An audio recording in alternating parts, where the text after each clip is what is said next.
शिव महापुराण की कथा कहती है कि अपनी पूरी जिंदगी में, अपने पूरे जीवन में कोई 4 लोगों का संग ऐसा कर लो जो आपका मार्गदर्शन करते रहें और आपकी जिंदगी को ठीक चलाते रहें।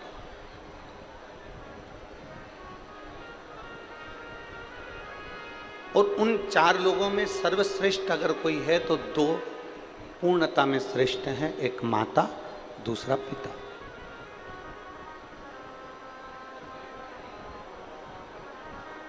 अगर माता पिता का मार्गदर्शन हमारी जिंदगी में है,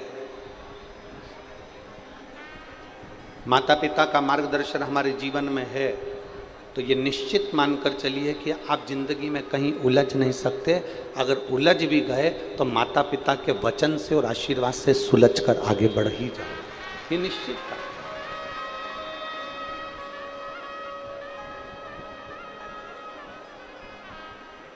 एक मनुष्य का, इस मानव शरीर का प्रथम गुरु होती है उसकी मां, दूसरे नंबर पर गुरु होता है उसका पिता, तीसरे नंबर पर उसका गुरु होता है उसका शिक्षक, और चौथे नंबर पर गुरु होता है सतगुरु। सतगुरु का नंबर आखिरी में आता है, सतगुरु का नंबर पहले नहीं आया।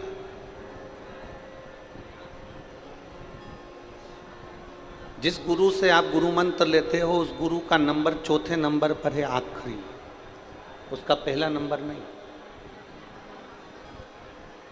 सबसे पहला नंबर अगर किसी गुरु का आता है तो वो हमारी माँ का आता है, माता का आता है। पहला गुरु कौन है? जम के बोलो, माँ। दूसरा गुरु कौन है? आवाज नहीं आ रही, जम के बोलो, पिता। तीसरा गुरु कौन है? शिक्षक, जिसने तुम्हें पढ़ाया, जिसने तुम्हें विद्याध्ययन कराया,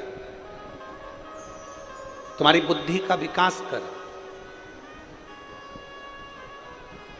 तीसरे नंबर का गुरु है शिक्षक, और चौथे नंबर पर जो गुरु आता है वो होता है सतगुरु, आखिरी है। पर अभी जो वर्तमान की स्थिति देखी जा रही है, अभी जो वर्तमान का समय देखा जा रहा है, इस समय में लोग जो चौथे नंबर का गुरु है उसको पहले नंबर पर ले आए, और जो पहले नंबर का गुरु है उसे चौथे नंबर पर पहुंचा दिया।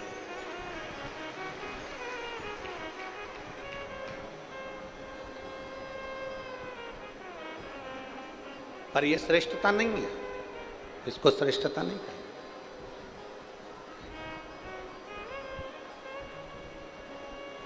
चौथे नंबर का गुरु है सतगुरु, और पहले नंबर का गुरु है हमारे घर में रहने वाली बुजुर्ग माँ। पहले नंबर का गुरु है हमारे घर की माता। आज दुनिया के लोगों ने चौथे नंबर के गुरु को पहले नंबर पर लिया है और पहले नंबर के गुरु को चौथे नंबर पर बिठा दिया। आज के जमाने में कोई गुरु आया तो उसको तो लड्डू खाने को मिल जाएगा, पेड़ा खाने को मिल जाएगा। कोई गुरु आया तो उसका तो बहुत सम्मान हो जाएगा, पर घर में जो पहले नंबर का गुरु है माँ, और दूसरे नंबर का जो गुरु है पिता, उसका आदर नहीं हो पाता। पर शिव महापुराण की कथा में सबसे पहला आदर अगर किसी का बताया है तो वो अपने माता और पिता का।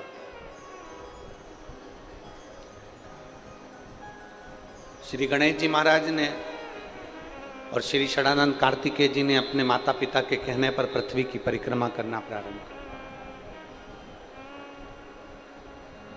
पृथ्वी की परिक्रमा कर रहे। भगवान श्री गणेश जी महाराज और षडानंद कार्तिकेय जब पृथ्वी की परिक्रमा करने के लिए जाते हैं तो षडानंद कार्तिकेय तो मोर पर बैठकर पूरी पृथ्वी का भ्रमण करते हैं, परिक्रमा करते हैं। षडानंद कार्तिकेय तो पृथ्वी की परिक्रमा करने के लिए मोर पर बैठकर जाते हैं, और श्री गणेश जी महाराज मूसक पर बैठकर, चूहे पर बैठकर अपने माता पिता की परिक्रमा कर लेते हैं। अपने माता पिता की परिक्रमा कर रहा है।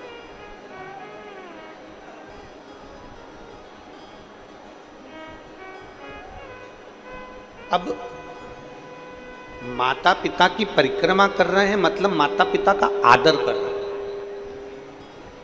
मतलब माता पिता का सम्मान कर, माता पिता को आदर प्रदान कर।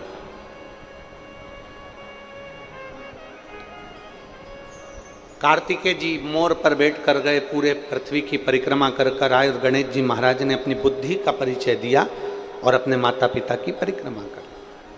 परिक्रमा जैसे ही पूरी हुई, षडानंद कार्तिकेय जी तो अभी पहुंचे ही नहीं थे और गणेश जी महाराज ने अपने माता पिता की परिक्रमा कर ली और परिक्रमा करते से ही भगवान शंकर जी ने उन्हें वर प्रदान कर दिया कि तू प्रथम गिनती में आए।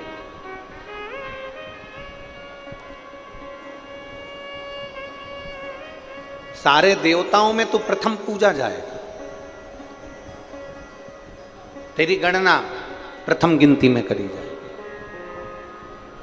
तुझे प्रथम गिनती में गिना जाएगा, सब दूर तेरी प्रथम गिनती में तुझे आदर दिया जाएगा, सम्मान दिया जाएगा, सत्कार दिया जाएगा और तू गणों का अध्यक्ष हो गया और तेरा नाम गणेश हो गया।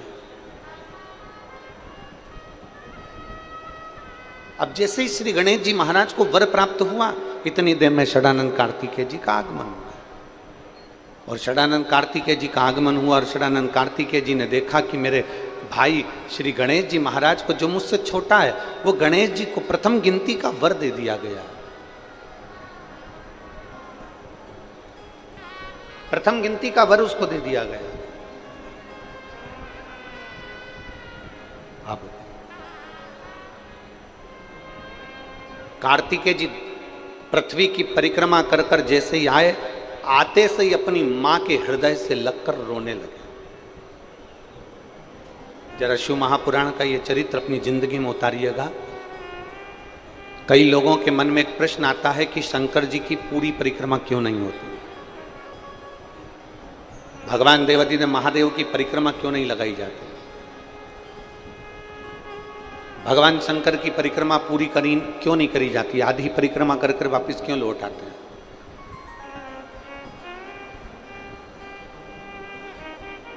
कारण क्या है, तो इसको समझना जरूरी है। षडानंद कार्तिकेय जी ने माता के हृदय से गले लगकर षडानंद कार्तिकेय जी रो पड़े, आंखों में से आंसू बह रहा, नैनों में से जल झलक रहा तो रो रहे। मां ने पूछा, कार्तिकेय तू रो क्यों रहा है, तेरे रोने का कारण क्या है, तू रो क्यों रहा है, तेरी आंख में आंसू क्यों है, तेरे रोने का कारण क्या है। षडानंद कार्तिकेय जी ने कहा, मां, माता पिता ने मुझसे कहा था कि पृथ्वी की परिक्रमा कर कर आओ, तो मैं पृथ्वी की परिक्रमा करने के लिए गया। माता पिता ने मुझसे कहा कि तुम पृथ्वी की परिक्रमा करने जाओ, तो मैं पृथ्वी की परिक्रमा करने गया। गणेश जी ने बुद्धि का परिचय दिया और आप दोनों को प्रसन्न कर कर, आप दोनों की परिक्रमा कर कर आपसे वर प्राप्त कर लिया। मां, सत्य बताना, माता पिता ने ये नहीं कहा कि हमारी परिक्रमा करो, माता पिता ने तो पृथ्वी की परिक्रमा का कहा था, तो मैं पृथ्वी की परिक्रमा करने गया। गणेश जी महाराज ने पूरे ब्रह्मांड को अपने माता पिता में देखा, पूरे ब्रह्मांड को गणेश जी महाराज ने अपने माता पिता में देखा, इसलिए उन्होंने परिक्रमा कर ली। कार्तिकेय को रोता हुआ देखकर मां पार्वती जी के भी आंखों में जल झलक गए। षडानंद कार्तिकेय जी को रोता हुआ देखकर माता पार्वती जी की भी आंख में से आंसू बहने लगे और मां जगत जननी जगदम्बा उठकर खड़ी हो गई। माता पार्वती जी उठकर खड़ी हो गई और पार्वती जी जैसे उठ के खड़ी हुई और खड़े होते से उन्होंने देवाधिदेव महादेव से कहा कि आपका यह निर्णय श्रेष्ठ नहीं लगा। पीछे की आवाज खोलिए, उधर साइड के पीछे।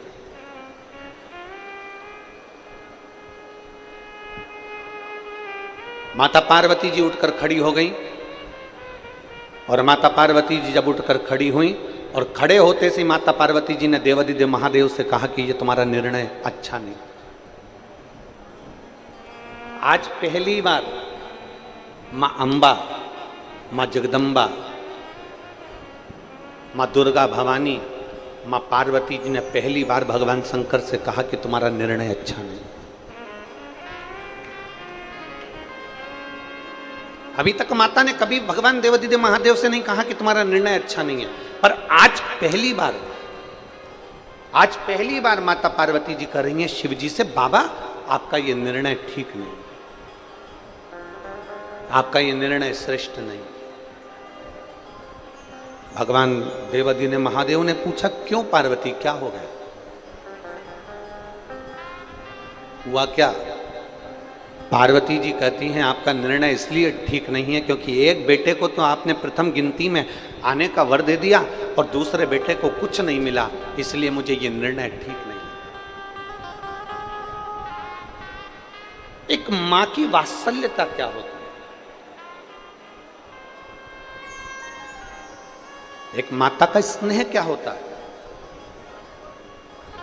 कई बहुएं कह देती हैं कि हमारी सासू मां अपने अपने पतियों से कह देती हैं तुम्हारी माता जी तुम्हारा ध्यान नहीं देती, जेठ जी का ध्यान देती है।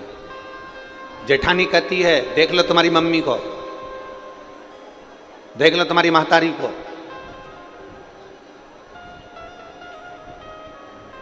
तुम्हारी मां तुम्हारे छोटे भाई का ध्यान देती है।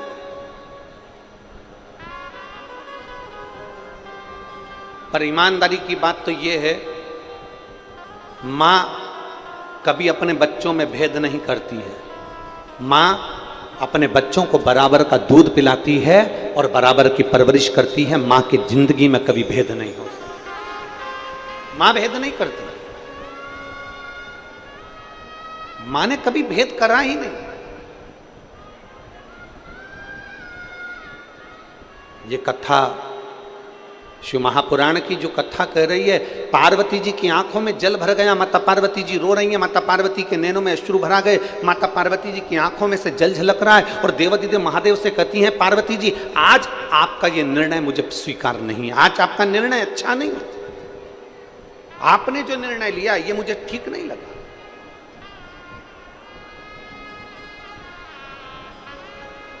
आज आपका ये निर्णय मुझे स्वीकृत नहीं है।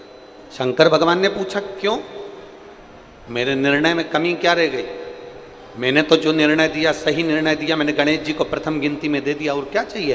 पार्वती जी कहती हैं गणेश जी ने बुद्धि का परिचय दिया, पर तुम्हारे पुत्र षडानंद कार्तिकेय ने तो परिक्रमा लगाई है ना, षडानंद कार्तिकेय ने तो पूर्ण परिक्रमा करी है, तो उसको भी तो कोई वर मिलना था, उसको भी तो वर देना था।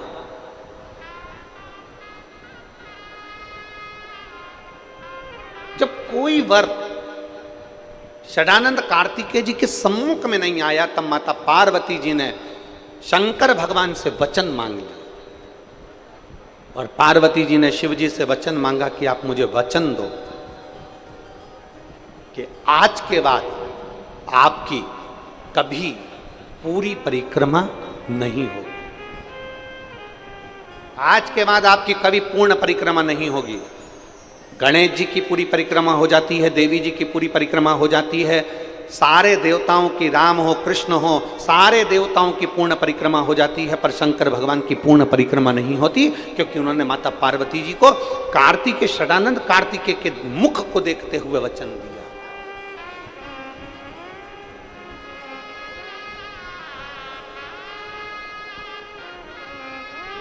प्रभु गणेश जी को तो आपने प्रथम गिनती में दे दिया, अब षडानंद कार्तिकेय को प्रथम गिनती में कैसे दोगे? ऐसा क्या करा शंकर भगवान ने कि षडानंद कार्तिकेय को भी प्रथम गिनती में दे दिया?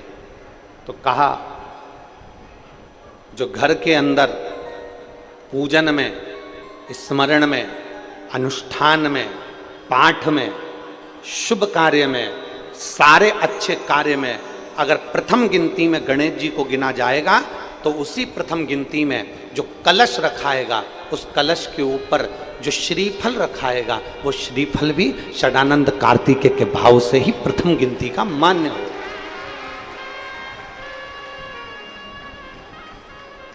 अब पूजन वाली जगह पर गणेश जी का स्थान होता है, पूजन वाली जगह पर पार्वती जी का स्थान होता है, पूजन वाली जगह पर महागौरी का स्थान होता है, पूजन वाली जगह पर सारे देवताओं का स्थान होता है। लोग कहते हैं शंकर जी के बड़े पुत्र कार्तिकेय का स्थान कहाँ पर है, तो शिव महापुराण की कथा कहती है जब हम कलश को भरकर रखते हैं और उसके ऊपर आम के पत्ते या कोई पान के पत्ते या श्रीफल को जब रखते हैं तो जो श्रीफल कलश के ऊपर रखाया जाता है वो श्री षडानंद कार्तिकेय का स्थान निश्चित कर देता है।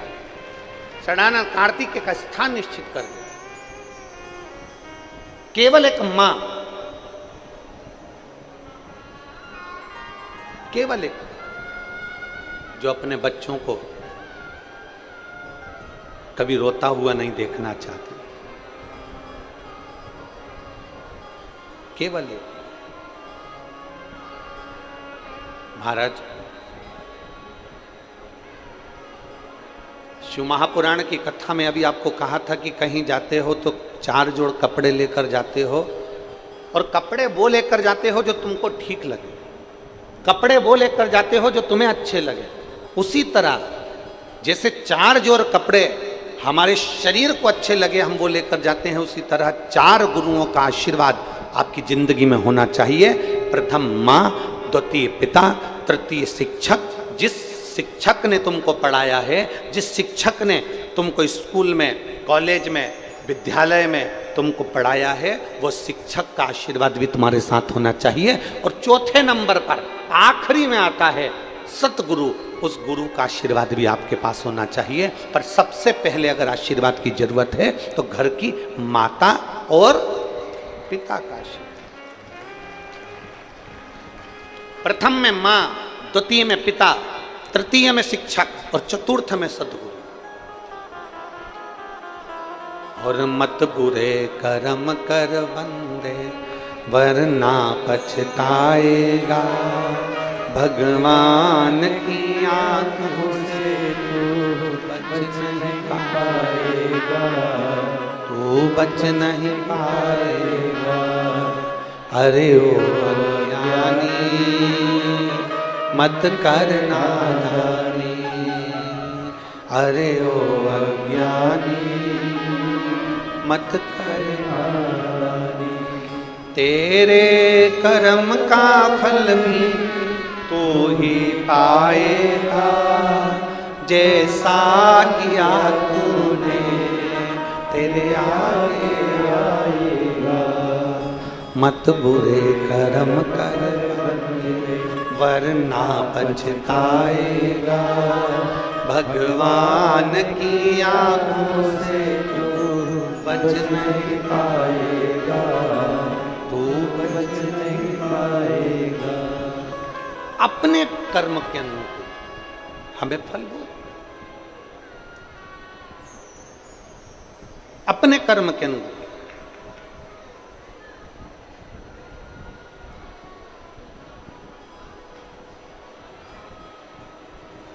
और जब तक शिव महापुराण की कथा कहती है षडानंद कार्तिकेय ने अपनी माता के कहने पर तारकासुर का संहार किया।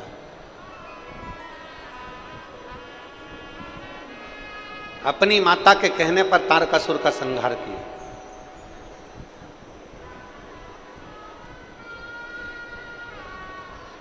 सबसे विचित्र असुर है तारकासुर।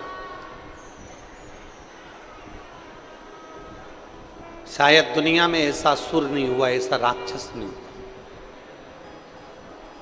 सबसे विचित्र असुर है तारकासुर, सबसे विचित्र असुर।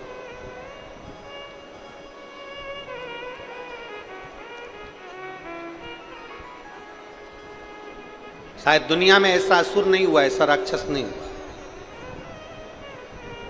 रावण को मारा गया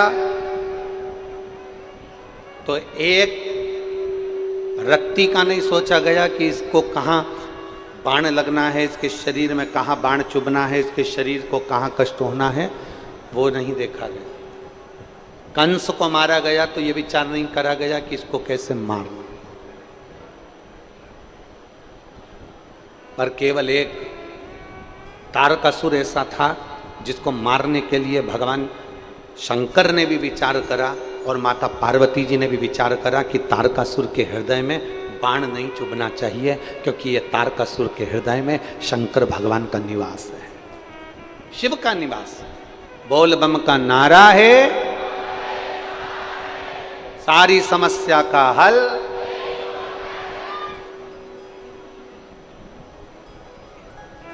इसके हृदय में शिव बसा हुआ, इसके दिल में भगवान देवाधिदेव महादेव का निवास।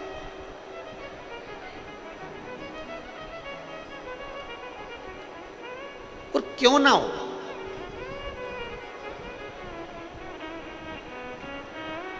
हमने एक बात कही थी, आप लोगों के स्मरण में है कि नहीं वो पता नहीं।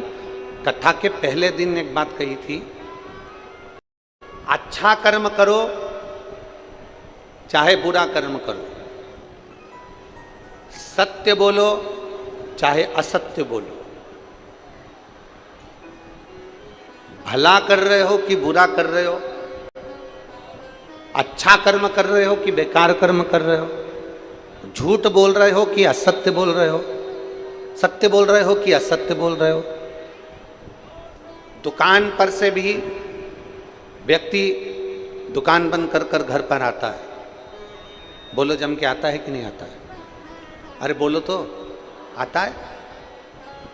सर्विस करने जाता है तो सर्विस कर कर वापिस अपने, जम के बोलो जरा, घर पर आता है। घूमने जाता है तो घूम कर व्यक्ति वापिस अपने घर पर आता है।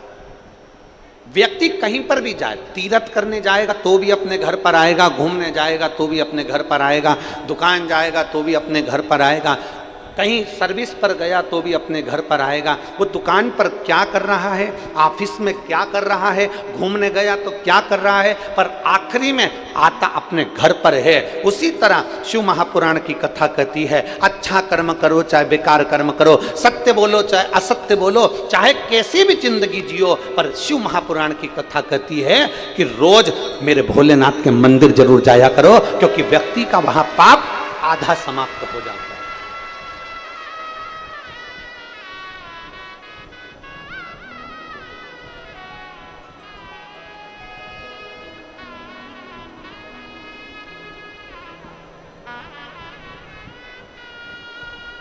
व्यक्ति का आधा पाप में समाप्त हो जाता है।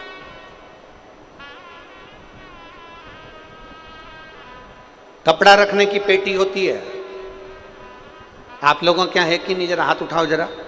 कपड़ा रखने की पेटी, सूटकेस, अटैची, पेटी, अरे बोलो तो जम के, सबके यहाँ है।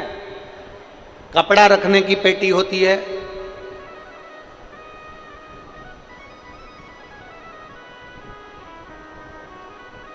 एलईडियां नहीं चल रही हैं क्या?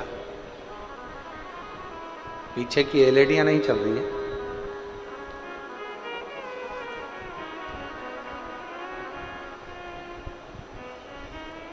कपड़ा रखने की पेटी होती है,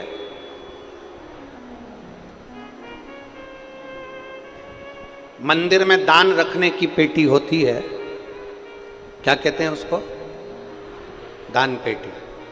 कपड़ा रखने की पेटी होती है, धन रखने की पेटी होती है, वस्त्र रखने की पेटी होती है, सामान रखने की पेटी होती है, पर पाप को रखने की कोई पेटी नहीं होती। कोई पेटी नहीं है पाप रखने।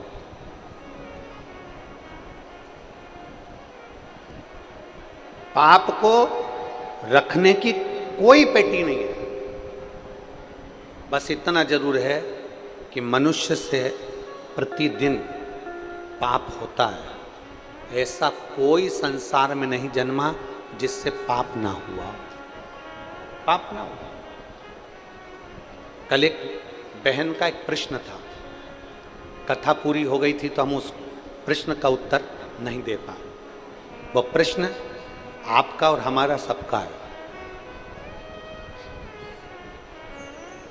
एक बहन ने प्रश्न किया था, गुरुजी आप कहते हो मंदिर में सफाई करो,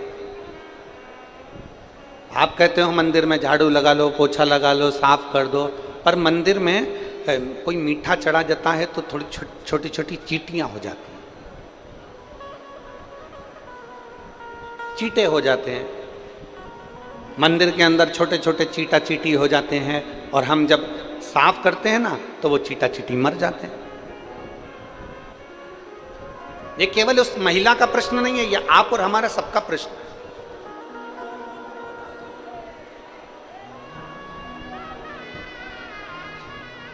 हर एक व्यक्ति का ये प्रश्न है कि मंदिर में हम सफाई करते हैं तो वहाँ छोटी छोटी चींटियाँ हो जाती हैं, चींटे हो जाते हैं, छोटे से जीव हो जाते हैं। जब हम कपड़ा फेरते हैं, झाड़ू लगाते हैं तो वो छोटे छोटे जीव मर जाते हैं।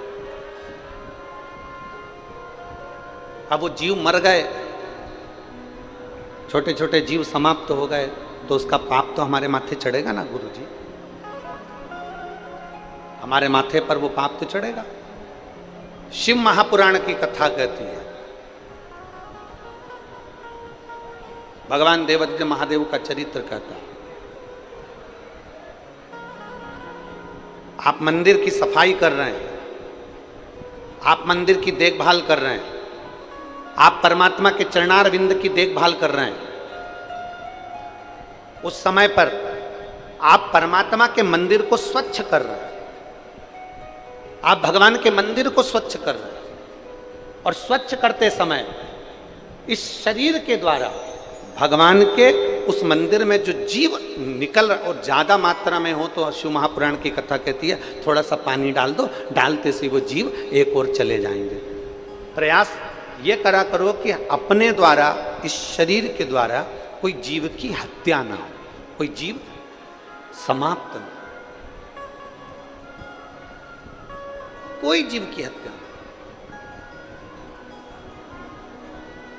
प्रयास ये करो। अपने द्वारा भी किसी जीव की हत्या ना हो और कोई जीव को कष्ट ना हो। और मान लो मंदिर में सफाई करने गए, चींटी आ गई, मंदिर में सफाई कर रहे थे, चींटा आ गया, मंदिर में सफाई कर रहे थे, कोई झिंगूर आ गया, मंदिर में सफाई कर रहे थे, कोई जीव जंतु आ गया, तो एक काम करो, थोड़ी देर के लिए उसको झाड़ू से एक साइड कर कर पानी से उसको एक और कर दीजिए। प्रयास करो कि हमसे कोई पाप कर्म ना, और अनायास, अचानक, बिना सोचे, बिना समझे अगर शरीर से सफाई करते समय कोई जीव चला भी गया है तो देव अधिदेव महादेव के चरणों में उसकी गति प्राप्त हो जाती है, शिव उसको स्वीकार कर लेता है अनायास, कोई बिना सोचे समझे, कोई अणभंग भाव में चला। और तेरी कृपा बिना न हिले एक भी। अब जरा विचार करिएगा, तेरी कृपा बिना न हिले एक भी। अगर उस जीव की मुक्ति होना है और मंदिर के अंदर होना है तो तुम पहुंचे हो। वो प्रेरणा ही नहीं देता, तुम जाते ही नहीं, पहुंचते ही नहीं। शिव महापुराण की कथा कहती है प्रत्येक मनुष्य से 4 स्थान पर पाप होता है। दुनिया का कोई महाराज तुमसे आकर कह देना कि मैं पापी नहीं हूं, मैंने पाप नहीं किया, तो मान लेना पक्का झुठेला है, पक्का झुठेला। संसार में अगर जन्म लिया है तो 4 स्थान पर पाप होता है। पहला, झाड़ू लगाते समय, बुआरी लगाते समय छोटे छोटे जीव मर जाते हैं, उसका पाप माथे चढ़ जाता है। दूसरे नंबर पर अग्नि जलाते समय, रसोई बनाते समय, आग जलाते समय, कहीं बैठे हैं, लाइटें जल रही है, छोटे छोटे जीव मर जाते हैं, उसका पाप माथे चढ़ जाता है। तीसरा स्थान, कपड़े धो रहे हो, बर्तन धो रहे हो, पानी का प्रयोग कर रहे हो, स्नान कर रहे हो, छोटे छोटे जीव वहां मर जाते हैं, उसका पाप माथे चढ़ जाता है। चौथा स्थान, चलकर कहीं जा रहे हो, आपके पांव के नीचे छोटे छोटे जीव मर जाते हैं, उसका पाप माथे चढ़ जाता है। शिव महापुराण की कथा कहती है कपड़ा रखने की पेटी होती है, धन रखने की पेटी होती है, दान रखने की पेटी होती है, पाप रखने की पेटी नहीं होती। पाप हर मनुष्य के सिर पर चढ़ा रहता है। और मनुष्य के सिर पर पाप चढ़ा रहता है तो उसको शिव महापुराण की कथा में, भागवत कथा में, राम कथा में, मंदिर में, देवालय में, शिवालय में प्रतिदिन जाना चाहिए। जाते से ही वो सिर जब नीचे झुकाता है उसका सारा पाप नीचे गिर जाता है और वो निर्मल हृदय से अपने घर को जाता है। निर्मल मन से भगवान से दरवाजे से वो अपने घर को जाता है।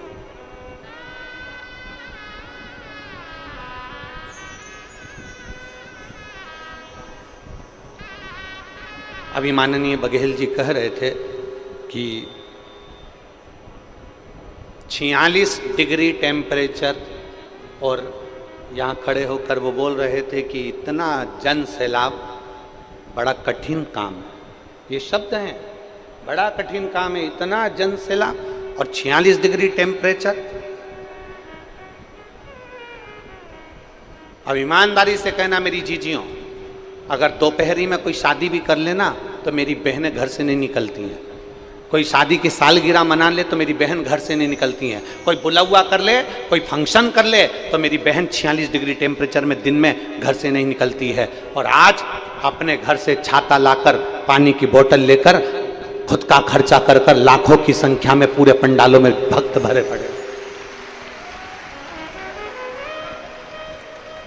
शायद मैं तो इतना जरूर कहूंगा कि आस्था चैनल के कैमरामैन के कैमरे में भी वो लेंस नहीं है जो यहां से पीछे तक और पीछे से दाएं बाएं जहां जहां लोग बैठे हैं उसको कैच कर सके।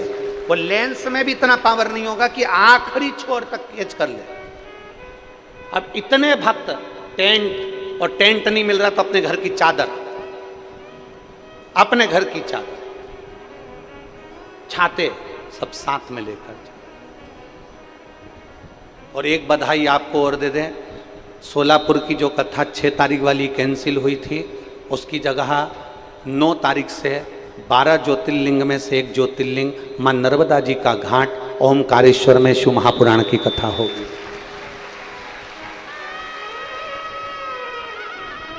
नौ जून से 15 जून तक ओमकारेश्वर 12 ज्योतिर्लिंग में से एक ज्योतिर्लिंग भगवान ओमकारनाथ नर्मदा जी का घाट, वहाँ शिव महापुराण की कथा 1 बजे से 4 बजे तक प्रतिदिन आपको श्रवण करने को मिले। जो ओमकारेश्वर के पास के हैं, जो 12 ज्योतिर्लिंग में कथा सुनने के, जिन्होंने काशी में सुनी, उज्जैन में सुनी, तो ओमकारेश्वर की पवित्र कथा का भी लाभ अवश्य लीजिए और अपने जीवन को धन्य बनाइए। ये शिव तत्व की प्राप्ति 9 तारीख से 15 तारीख तक चलेगी और फिर 18 तारीख से गंडई में फिर शिव महापुराण की कथा छत्तीसगढ़ की पवित्र भूमि पर प्रारंभ हुई। शिव तत्व की प्राप्ति।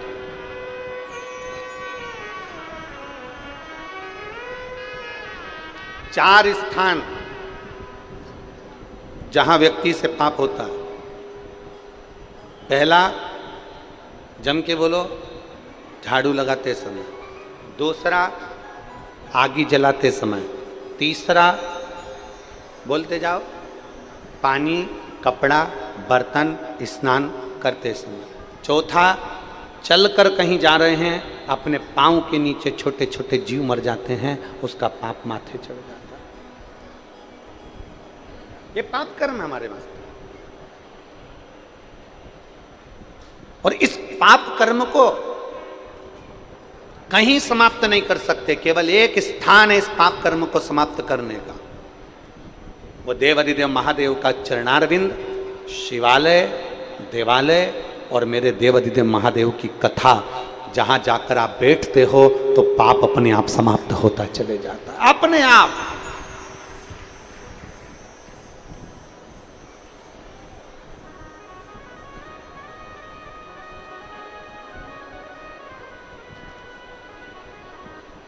धीरे धीरे समाप्त होता है।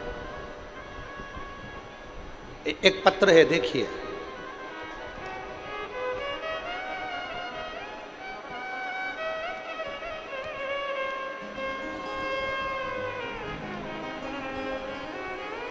मैं अमिता यादव, पति भरत यादव, ग्राम केथा, जिला बिलाईगढ़, जिला बिलाईगढ़। मेरा मोबाइल नंबर ये है, कहीं बैठी हो तो हाथ हिलाइएगा। मैं अमिता यादव, पति भरत यादव, ग्राम केथा, जिला बिलाईगढ़। कहीं बैठी हो तो हाथ हिलाइएगा अगर कहीं बैठे हो तो। मेरा मोबाइल नंबर ये है। कहीं बैठी हैं? देखो जरा, कैमरे वाले कैच करिए। बच्चा आया है क्या उनके साथ में?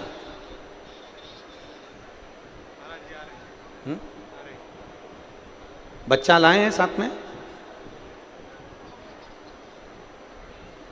अगर बच्चा लाई हैं तो ला सकती हैं, लेकर उसको व्यासपीठ पर आ सकती हैं। मैं अमिता यादव, पति भरत यादव, ग्राम केथा, जिला बिलाईगढ़। मोबाइल नंबर मेरा ये है। मेरी शादी को 21 साल हो गए थे और मुझे संतान का सुख नहीं था।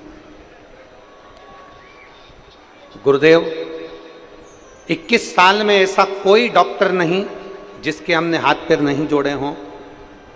टेस्ट भी करवाया, इलाज करवाया, और जो घर के लोगों ने कहीं बंधन करवाया, कहीं गोदी भरवाई, कहीं किसी के यहाँ गए, कहीं किसी के यहाँ गए, पर औलाद का सुख नहीं हुआ। गुरुदेव, लोग इंतजार करते हैं 2 साल, 5 साल, 6 साल, 7 साल, 8 साल, 10 साल, 15 साल, 19 साल, 20 साल।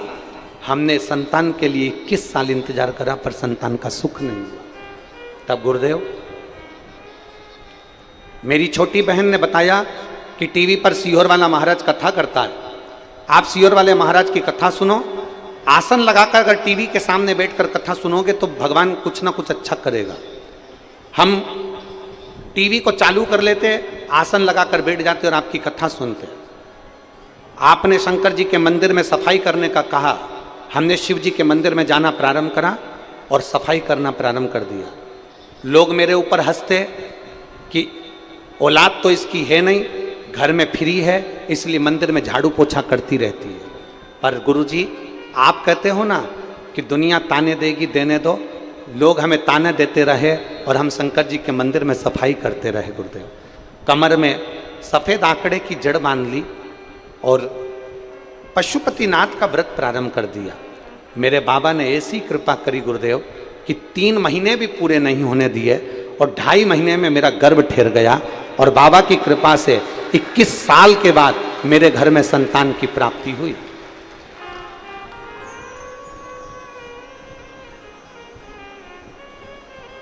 आपने सावन के महीने में कहा था, ऑनलाइन अभिषेक कराया, उस अभिषेक को भी मैंने करा और बाबा की कृपा से बेलपत्री के वृक्ष के नीचे पूजन करी। आज शिव की कृपा से मेरे घर में संतान की प्राप्ति 21 साल के बाद हुई, जिसका फोटो मैं लगा रही हूँ और लेकर आई। फोटो भी आप लोग LED पर और आस्था चैनल पर बच्चे का फोटो देख सकते हैं। जो और पत्र को भी देखिए, पत्र में उन्होंने लिखा 21 साल के बाद संतान का सुख प्राप्त हुआ है। 21 वर्ष। ये शिव तत्व है, ये शंभु, ये ओघड़ी, ये शंकर। और तेरी कृपा बिना न हिले एक भी, लेते हैं श्वास तेरी कृपा से। बखान क्या करूं मैं राखों के ढेर का, चपटी भभूत में खजाना। एक विश्वास प्रबल करिए।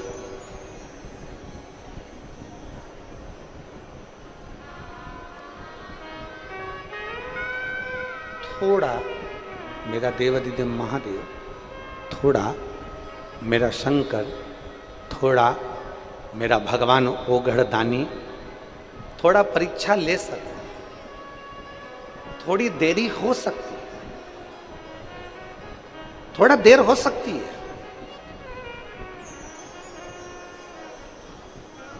ये मत सोचना कि तुमने आज जल चढ़ाया और बाबा आज ही सुन ले। उस बहन ने लिखा कि लोग झाड़ू पोछा करते समय मंदिर में हम झाड़ू लगाते तो लोग कहते औलाद तो हुई नहीं है, घर से फ्री है, इसलिए मंदिर में सफाई करती रहती। देंगे लोग ताने।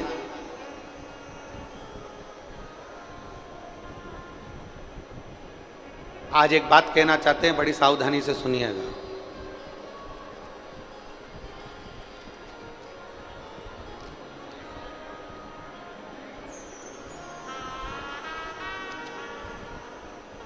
प्रशंसा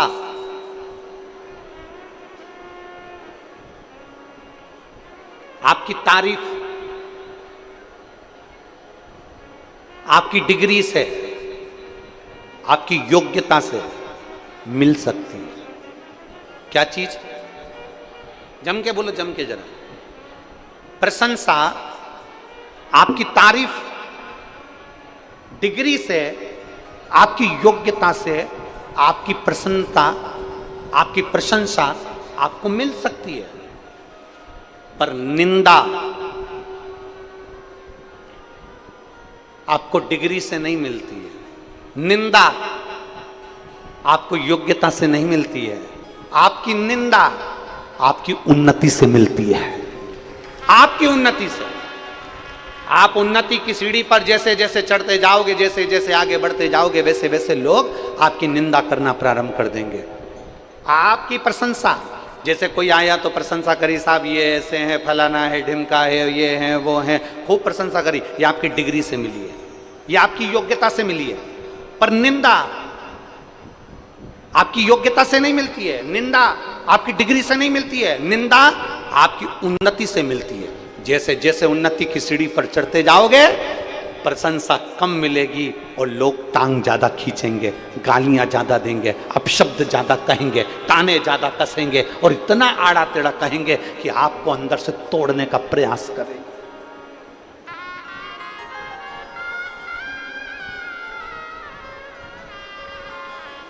आपको अंदर से तोड़ने का प्रयास करेंगे और इतना तोड़ देंगे अंदर से कि आप विचार करते रहेंगे, क्या मैंने गलत कह दिया, क्या मैंने गलत व्यवहार कर दिया, क्या मैंने गलत विचार कर लिया। जो उन्नति की सीढ़ी पर चढ़ता है, निंदा उसी के खाते में आती है। जो आगे बढ़कर कुछ अच्छा करता है, निंदा उसी के खाते में आती है। जो कुछ करता ही नहीं है, उसकी कभी निंदा नहीं होती है। निंदा हमेशा उसकी होती है जो कहीं ना कहीं उन्नति की सीढ़ी पर चढ़ रहा हो, आगे बढ़ रहा हो और बहुत आगे निकल चुका हो, उसकी निंदा। डरना नहीं है आपको। मेरी बहन, आपने पत्र में लिखा कि लोग हम झाड़ू पोछा करें तो लोग कहते हैं कि इसके घर में औलाद नहीं, फ्री है, इसलिए झाड़ू लगाने आ जाती है, पोछा लगाने आ जाती है। तुम्हें जितनी गाली मिले ना उतनी झेलना।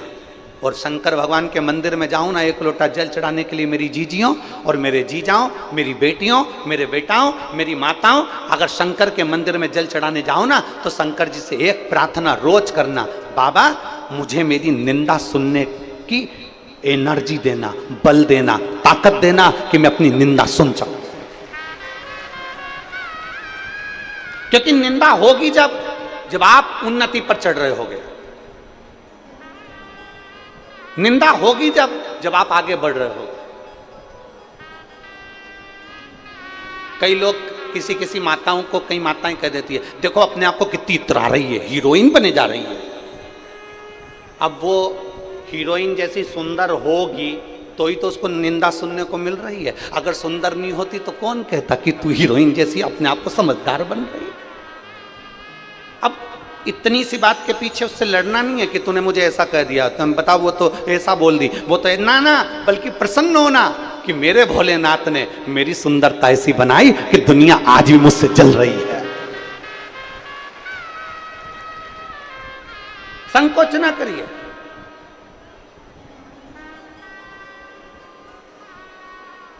खेती पर काम कर रहे हो, बहुत मेहनत कर रहे हो, बहुत मेहनत, धान बो रहे हो, खूब मेहनत कर रहे हो और दुनिया के लोग आपसे कह रहे हैं बताओ दिन भर काम में लगा रहता है, कई छाती पे बांध के ले जाएगा। उसकी लोग निंदा करें तो उसको प्रसन्न होना चाहिए, भगवान तूने मुझे बड़ा बलवान बना कर रखा है, मतलब मैं उन्नति की सीढ़ी पर चढ़ना प्रारंभ कर दिया, अब मैं आगे बढ़ रहा हूं, मैं तरक्की कर रहा हूं, मैं आगे की ओर अग्रण्य हो रहा हूं। ये निंदा हमें बल प्रदान करती है।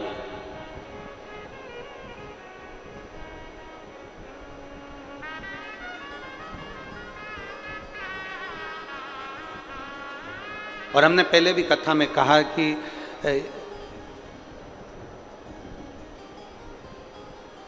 नेताओं में सबसे ज्यादा निंदा अगर किसी की होती होगी तो मोदी जी की होती होगी, और कथाकारों में सबसे ज्यादा निंदा होती होगी तो प्रदीप मिश्रा की होती होगी।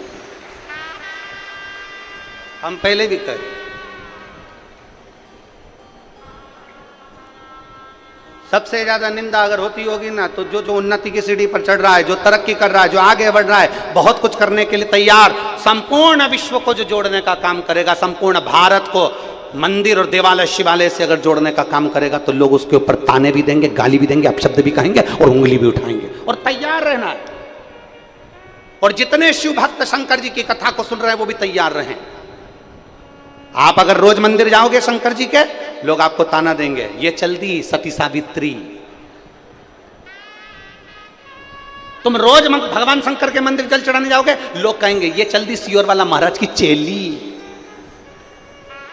कानों में सरसों का तेल डाल के रखना, और जो जितना ज्यादा बोले उतनी जोरदार खजूर वाली चोटी बना के और बंठन के जाना, आग लगे बस्ती को, अपन रहो मस्ती में, उतना बंठन कर जा। जो जितना बोले ना, जितना पड़ोसन जितना बोले ना, ये देखो ये चल दी, ये तो दिन भर सियोर वाला महाराज, सियोर वाला महाराज, सियोर वाला महाराज, उसके सामने और मोबाइल चालू करके यूट्यूब पे ये और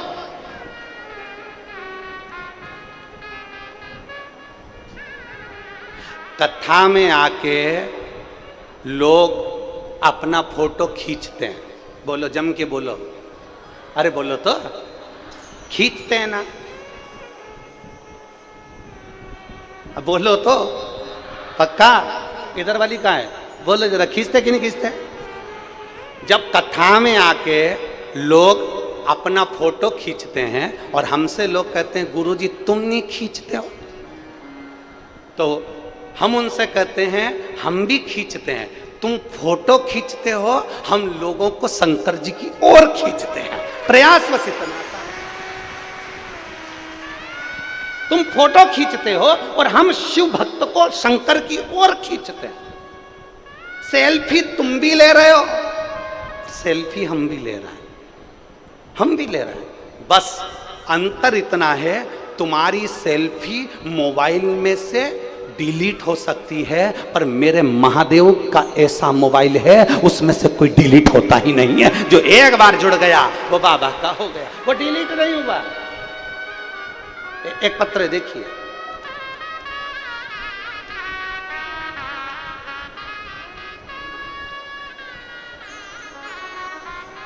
राजेश्वरी यादव, पति श्री विष्णु प्रसाद यादव, नगर पालिका परिषद अमलेश्वर, तहसील पाटन, जिला दुर्ग की निवासी हूँ। कहीं बैठी हो तो हाथ हिला सकती हैं, अगर कहीं बैठी हो तो हाथ हिला सकती हैं। राजेश्वरी यादव, पति श्री विष्णु प्रसाद यादव, नगर पालिका परिषद अमलेश्वर, तहसील पाटन, जिला दुर्ग की निवासी हूँ। मैं महादेव की कृपा का क्या बखान करूँ। गुरुदेव, दुनिया भले आपके लिए कुछ भी कहे, पर आपकी वाणी शिव की वाणी होती है, शंकर उसे स्वीकार करता है। गुरुदेव, शादी को 10 साल हो गए थे और संतान का सुख नहीं था, हमारी कोई संतान नहीं थी। डॉक्टरों का इलाज करवाते करवाते 10 साल निकल गए, लोगों से गोदी भरवाई, झोली भरवाई, पर कोई हल नहीं निकला। टेस्ट पे भी करवाया, कोई हल नहीं निकला। तब निराश होकर 10 साल बाद अब क्या औलाद होगी, तब हमने पहली बार 2022 में आपकी शिव महापुराण की कथा सुनी, पशुपतिनाथ का व्रत किया और शिव जी के मंदिर में जाकर सफ़ेद आंकड़े की जड़ का प्रयोग करा। बाबा का मैं क्या गुणगान करूं गुरुदेव। आप कहते हो देवता देते हैं पल्ला झाड़कर और महादेव देता है छप्पर फाड़कर। मेरे बाबा ने ऐसी कृपा कर दी कि 2.5 महीने के अंदर मेरा गर्भ ठहर गया और 12 फरवरी 2023 को मेरे घर में 2 बच्चों ने जन्म जुड़वा लिया। ये शिव तत्व है। जो घड़ी जिसके फोटो लगा रही हूं, अगर बैठी हो और बच्चे हो साथ में तो लाकर लेकर आ सकते हैं। बच्चों का फोटो लगा रही हैं, देखिए एलईडी पर दोनों बच्चों का फोटो लग रहा है। आस्था चैनल पर भी देख सकते हो, एलईडी पर भी देख सकते हो दोनों बच्चों। ये शिव तत्व है, ये शंभु, ये ओ घड़ी।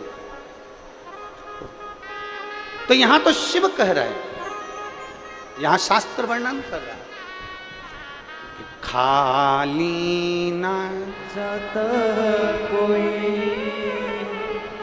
दर से तुम्हारे, खाली ना जाता कोई दर से तुम्हारे, मैं भी खड़ी हूँ नन्ही बाने अपने गए लगा लो गिरा जा रहा उठा लो भोले अपने दर से अब तो न टालो, गिरी जा रही हूँ उठा लो। एक भरोसा जागृत करो, एक विश्वास जागृत करो। और भरोसा और विश्वास अगर पक्का है तो शिव मिलेगा जरूर। एक पत्ता उसके बिगर नहीं हिल सकता, एक अणु उसके बिगर नहीं हिल सकता, बस